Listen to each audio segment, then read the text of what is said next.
નમસ્કાર દોસ્તો, આજે આપણે જે ક્વેશ્ચન જોવા જઈ રહ્યા છે એને કહેવાય છે ડિટર્મિનન્ટ ઇક્વેશન. આ ક્વેશ્ચન મોસ્ટ પ્રોબેબલી પૂછાતો જ હોય છે. આઈધર ડિટર્મિનન્ટની વેલ્યુ ફાઇન્ડ આઉટ કરવી અથવા તો એક અનનોન વેરિયેબલ એક્સ શોધવો. સ્ટેપ સમજી લો કે ભાઈ ડિટર્મિનન્ટને સોલ્વ કેવી રીતે કરવો એ આપ જાણો છો, અને જો ન જાણતા હો તો એનો ઓલરેડી એક વિડીયો પોસ્ટ કરેલો છે, લિંક મળી જશે, એમાંથી જોઈ લેજો.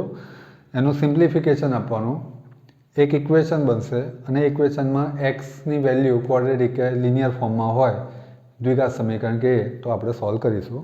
એક ક્વેશ્ચન લઈએ છીએ. ક્વેશ્ચન છે 2, 6, 4, -1, x, 0, 5, 9, -2. This happens to be 0.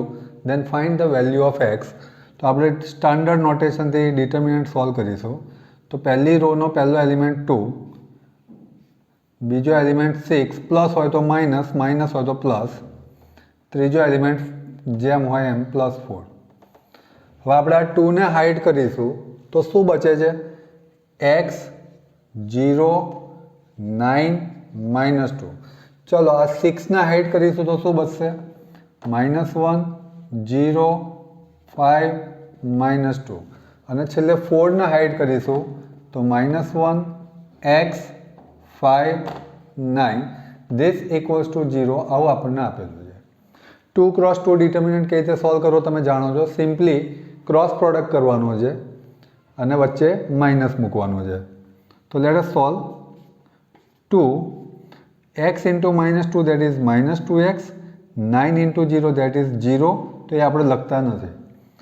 -6 into -1 into -2 that is +2, 5 into 0 that is 0. એ લખતા નથી આપણે. 4 -9 into 1 that 9 into -1 that is -9, 5 into x that is -5x. This equals to 0. Bracket multiplication. 2 into -2 that is -4x, -12, 4 9s are 36, પણ કેવા -4 5s are that is -20. Therefore what is left? -4 -20. Can I write -24x? અને -12 -36 that will be nothing but -48.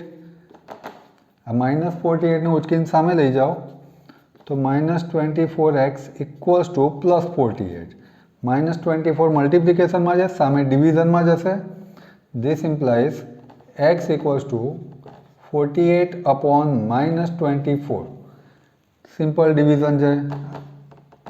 એક્સની value શું આવશે તમે સમજી બી ગયા છો. 24 2s are 48. So answer is -2. I hope you like it. Share it maximum. અને આની concept સમજવા માટેનો વિડીયો તમને નીચે પ્લેલિસ્ટમાં ડિસ્ક્રિપ્શનમાં જોવા મળી જશે. Thank you.